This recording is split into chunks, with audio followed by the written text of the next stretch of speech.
the clefs and how they work. So there are 4 types of clefs. You have the treble, the alto, the tenor, and the bass. So let's start with the treble clef then. Instruments that use the treble clef, well, put simply, a lot, but more specifically you have things like the flute, the violin, the oboe, the xylophone, the guitar, and the trumpet, and many, many more. So when is a treble clef used? It's for high-ranging instruments, instruments that play comfortably well above the middle C. For context, here's our middle C at the bottom of the stave. It'll go well above, some very high, depending on which instrument.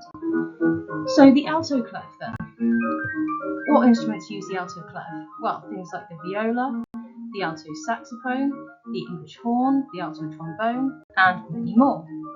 When is the alto clef used? Well, it's for middle ranging instruments, instruments that don't tend to stray too far higher or lower than the middle C. So, for context, here's our middle C, right in the centre of the stave. Some will go higher, quite a lot lower, again, depending on which instrument. So, the tenor clef then. Instruments that use the tenor clef, well, things like the bassoon, the trombone, the tenor saxophone, the cello, and many more.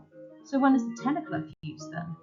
Well, it's for middle to lower ranging instruments, instruments that play around or more often below the middle C. So for context, here's our middle C. You'll notice it's a bit higher than the alto, meaning that really it's for instruments that will go a bit below around here. Some will go higher, depending on the instrument. So that brings us to the bass clef. Instruments that use the bass clef then.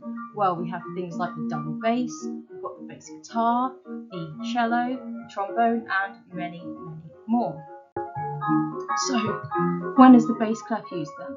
Well, it's for lower ranging instruments, instruments that largely sound below a middle C. For context, here's our middle C at the top of the stave. So it'll go below, some well below, like the double bass, will go all the way down here. That brings us then to the outliers, or instruments that use more than one clef. Most famously the piano, but also things like the harp use more than one clef. So if you look at the piano range, it goes well below a bass clef and well above the treble.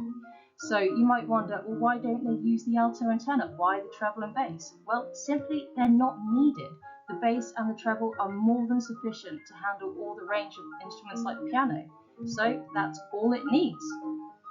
So, I hope this helps. That's been talking about all 4 clefs. A little bit briefly perhaps, but it gives you an idea of why they are used and when they are needed.